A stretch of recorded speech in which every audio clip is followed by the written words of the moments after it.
ये जल्दी से मिला लें। मैं इस वीडियो में 80 से 90 क्वेश्चन पे चर्चा करूंगा, क्योंकि आपको 85 क्वेश्चन बनाना है, तो जो कंफर्म है उसी को मैं बताऊंगा। गाजे में बढ़िया से बढ़िया इत्र मलकर चिलम कौन पीता था? गाजे में तो मुंशी जी, यानी ऑप्शन बी जो है आपका बिल्कुल सही है। किस नदी में चीनी यात्री फायान नालंदा से में आए थे? किस सदी में, मतलब किस ईस्वी सदी में? तो चौथी सदी में।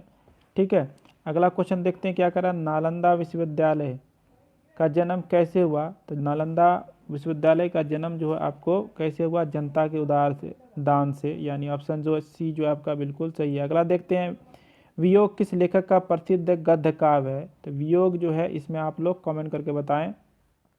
ठीक है, अगला देखते हैं, वियुक्त का अर्थ क्या होता है? तो वियुक्त का अर्थ होता है अलग, यानी ऑप्शन डी जो है आपका सही हो जाएगा। लाल पानी की बेगम किस परिवेश की कहानी है? तो ये ग्रामीण परिवेश की कहानी, यानी ऑप्शन डी जो आपका सही हो जाएगा। बागड़ कौन था? तो बागड़ क्या था? बकरा था, यानी ऑप्शन बी जो है आपका बिल्कुल सही है। अगला देखते हैं, कलकत्ता में स्टार थिएटर की स्थापना किसने की? तो स्टीवेंसन ने, ऑप्शन जो ए सही हो जाएगा। वीडियो को लाइक कर दें, चैनल में नए हैं तो चैनल को सब्सक्राइब कर दें। आपको संस्कृत का वीडियो चाहिए, इसी तरह ऑब्जेक्टिव सब्जेक्टिव का, इसका सब्जेक्टिव चाहिए हिंदी का, तो आप कमेंट करके ज़रूर बताएं। यस लिखें सिर्फ कमेंट में, आपको ज़्यादा कुछ नहीं लिखा, और जो थंब को दबा देना, यानी लाइक के बटन को। भारत के प्रथम गणितज्ञ और कैम्ब्रिज विश्वविद्यालय का प्रथम भारतीय छात्र थे। ठीक है, इस क्वेश्चन में भी थोड़ा सा कन्फ्यूजन है, इसमें आप लोग देख लीजिएगा। भारत की बोलती फिल्म आलम आरा का निर्माण कब हुआ? तो ठीक है, ये 1931 के आसपास, यहाँ लकड़ी लिखा, सन लिखना जी, सन 1931 के आसपास। ठीक है, भारत का पुरातन विद्यापीठ शीर्षक पाठ गद्य की कौन विद्या है? तो 11 का सही आंसर हो जाएगा निबंध, यानी बी जो है आपका बिल्कुल सही। अगला देखते हैं, आवारा मसीहा किस लेखक की रचना है? तो आवारा मसीहा जो है आपका रविंद्रनाथ टैगोर की रचना है। तो अगला देखते हैं, टॉल्स्टाई की माँ की मृत्यु कब हुई? तो ये क्वेश्चन में भी थोड़ा सा डॉट, इसको छोड़ दीजिए आप लोग। टॉल्स्टाई किसानों को कहाँ पढ़ाया करते थे? तो पेड़ की छाया में, पेड़ की छाया में।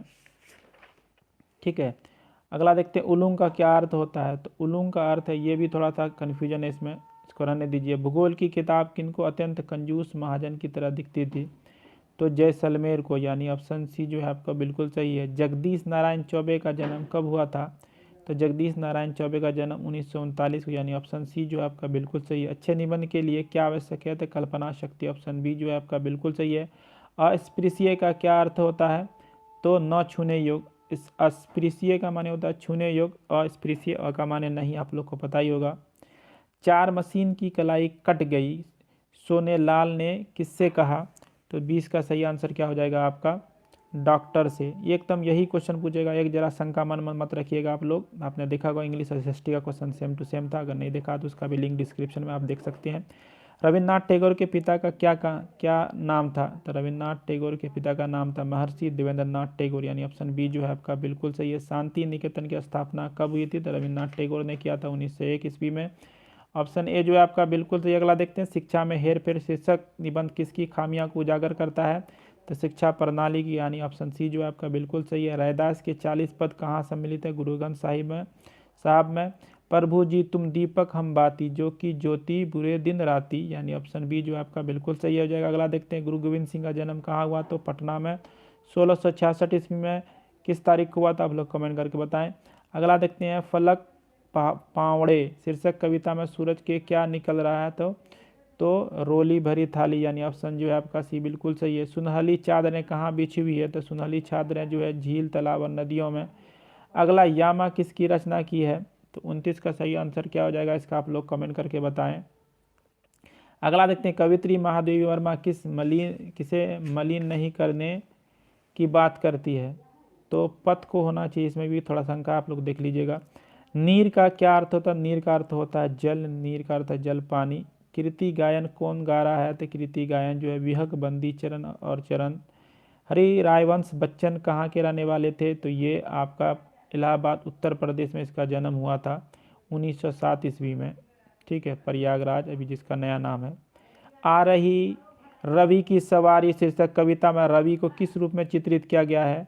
तो रवि को किस रूप में चित्रित किया गया? सवारी के रूप में, यानी ऑप्शन डी जो आपका बिल्कुल सही है। छोड़कर मैदान भागी तैराकों की। ठीक है, तो 35 का सही आंसर हो जाएगा फौज सारी, यानी ऑप्शन बी बिल्कुल सही है। कवि केदारनाथ अग्रवाल आज़ाद हिंदुस्तान में किसकी खेती करने की बात कहते हैं? तो गीतों, फूलों और विद्या की। ऑप्शन ए सही हो जाएगा। मेरा ईश्वर शीर्षक कविता किस कविता संग्रह से ली गई है? तो 37 का सही आंसर हो जाएगा इस यात्रा में, यानी ऑप्शन बी जो है आपका बिल्कुल आपका यहाँ पर सही है। वीडियो को आप लोग लाइक कर दें, चैनल में नए हैं तो चैनल को सब्सक्राइब कर दें। ठीक है, अगला क्वेश्चन है, ओ जरूरी नहीं, जो जरूरी नहीं है उसे त्याग देने की कसम किसने खाई?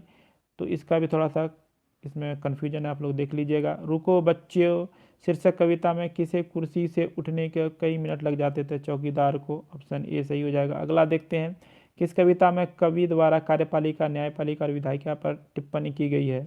तो रुको बच्चों में, यानी ऑप्शन जो है आपका बी यहाँ पर सही हो जाएगा। अगला देखते हैं, अंधेरे कोने में दुबक एक सूखी रोटी और 3 दिन पुराना साग व चोरों की तरह खाती रह गई कई बरस में रेखांकित वह कौन है?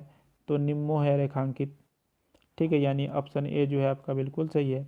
निम्मो समाज के किस वर्ग का प्रतिनिधित्व करती है? तो दलित वर्ग का, यानी ऑप्शन ए सही हो जाएगा। जो भी ले जाना है ले जाओ, जितना चाहो ले जाओ, यह कथन किसका है? तो ये कथन है रेत का, यानी ऑप्शन सी जो है आपका बिल्कुल सही हो जाएगा। अगला देखते हैं, समुद्र शीर्षक कविता में चिर तृषित कौन है? तो चिर तृषित जो है यहाँ पर नदी है। ठीक है, अगला देखते हैं 45 नंबर में क्या कह रहा है। 45 नंबर, जनता के जीवन और संघर्षों में भागीदारी किन की कविता की शक्ति है? तो मंझन की, यानी ऑप्शन बी जो है आपका बिल्कुल सही हो जाएगा। अगला देखते हैं, पर्वत गीतों में सर्वाधिक महत्वपूर्ण है पर्व गीतों में? तो फगुआ जो है सबसे ज़्यादा महत्वपूर्ण है। छठ गीत भी है लेकिन फगुआ ज़्यादा है।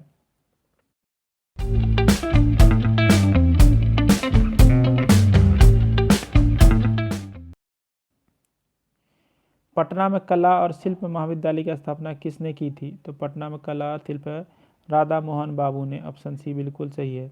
चित्रकार श्याम शर्मा का जन्म कब हुआ था? तो मेरे ख्याल से 1936 होना चाहिए, आप लोग कमेंट कीजिए इसमें। अगला देखते हैं, बिहार की लोक चित्रकला की समृद्धि परंपरा में किसकी चित्रकारी को अंतर्राष्ट्रीय प्रसिद्धि मिली? तो इसका सही आंसर जो हो जाएगा मिथिला की चित्रकारी को। ठीक है, ऑप्शन ए। महाराजा जगन्नाथ प्रसाद सिंह किंकर कवि होने के साथ साथ उच्च कोटि के अभिनेता और निर्देशक थे। पटना नाटक मंडली नामक नाट्य संस्था की स्थापना कब हुई थी? 1876 ईस्वी में।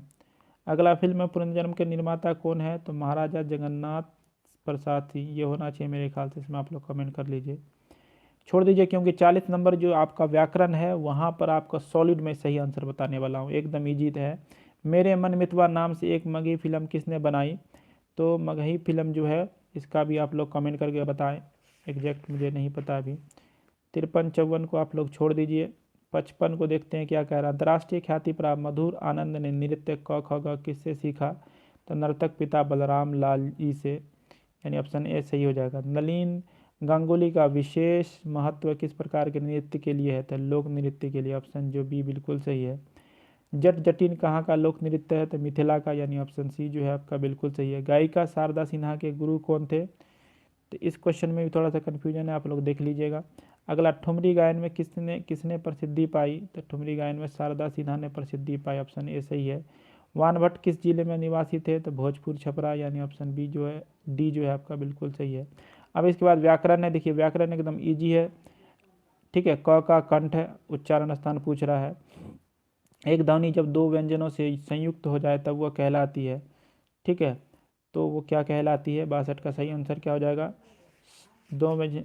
एक ध्वनि जब दो व्यंजनों से संयुक्त हो जाए तो वो कहलाएगी आपका संयुक्त ध्वनि। ऑप्शन सी जो है बिल्कुल सही हो जाएगा। देवर्षि शब्द का संधि विच्छेद हो जाएगा, देव जोड़ ऋषि देवर्षि।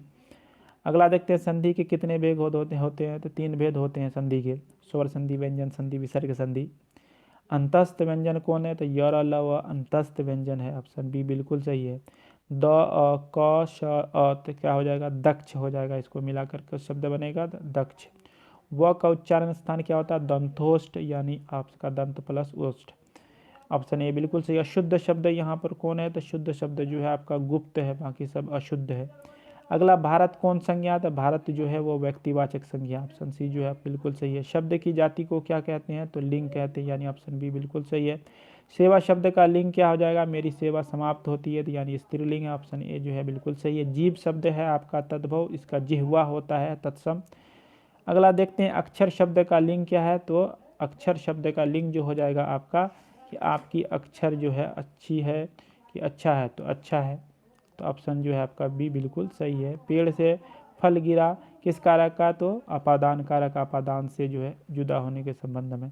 महाशय शब्द का स्त्रीलिंग क्या हो जाएगा, महाशया, यानी ऑप्शन सी बिल्कुल सही होगा। ऐसा न हो कोई आ जाए, किस सर्वनाम का है, तो यहाँ पर अनिश्चयवाचक है जो, इसलिए ऑप्शन ए जो है आपका बिल्कुल सही है। अगला देखते हैं, वो पढ़ता पढ़ता होगा किस काल का उदाहरण, होगा यहाँ पर अपूर्ण भूतकाल का, ठीक है, सॉरी पढ़ता होगा संदिग्ध वर्तमान काल होगा, वो पढ़ता होगा संदिग्ध, ऑप्शन सी होना चाहिए इसमें से, ठीक है, तो सही आंसर हो जाएगा संदिग्ध है, संधि, अब वो पढ़ता होगा।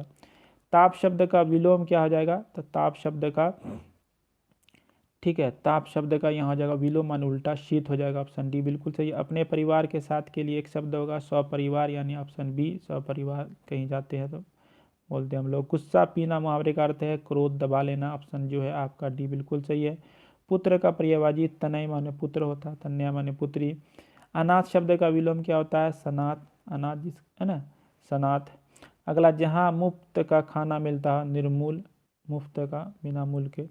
गुण शब्द का विशेषण क्या हो जाएगा, गुणी हो जाएगा, यानी ऑप्शन सी जो है आपका बिल्कुल सही। अगला देखते हैं, भला बुरा कौन सा समास है, भला और बुरा जो है दो अलग अलग मीनिंग देख रहा है, इसलिए हो जाएगा द्वंद्व समास। तथैव का संधि विच्छेद क्या हो जाएगा, तथा जोड़ एव, यानी ऑप्शन ए जो है आपका बिल्कुल सही। आचरण शब्द में उपसर्ग क्या लगा हुआ, आच लगा हुआ, चरण में आ लगा हुआ है। मिलाप शब्द में प्रत्यय क्या लगा, मिल जोड़ आप लगाता है, ऑप्शन बी बिल्कुल सही हो गया। आपका ग्रामर बहुत इजी था। पहाड़ शब्द का विशेषण क्या हो जाएगा, पहाड़ी लोग हम लोग बोलते हैं, तो ऑप्शन डी बिल्कुल सही है। परमेश्वर कौन सा समास है, परम है जो ईश्वर, यानी कर्मधारय समास है, ऑप्शन ए बिल्कुल सही है। हमने खाना नहीं खाया किस वाक्य का उदाहरण है, तो हमने खाना नहीं खाया, इसका मतलब ये सरल वाक्य, ऑप्शन जो है आपका ये बिल्कुल सही है। एक विधेय एक उद्देश्य है। विसर्ग है, ठीक है, तो अयोगवा है, विसर्ग क्या है आपका, अयोगवा एक्स्ट्रा लिया गया है। हिंदी में व्यंजन वर्णों की संख्या कितनी है, तो हिंदी में व्यंजन, मुख्य व्यंजन जो है आपका 33 है, संयुक्त व्यंजन को मिला दिया जाए तो 36 हो जाता है, ठीक है, इसलिए यह आंसर हो जाएगा। सीधे पूछा गया व्यंजनों वर्ण की संख्या, कुल व्यंजन वर्ण नहीं पूछा गया। ठग शब्द कौन संज्ञा है, तो ठग हो जाएगा आपका जातिवाचक। ध्वनियों के मेल से बने सार्थक वर्ण समुदाय को क्या कहते हैं, तो आपका शब्द कहनी, यानी ऑप्शन डी बिल्कुल सही है। सत शब्द क्या है आपका, तत्सम सत, ठीक है, इसी से बना शताब्दी।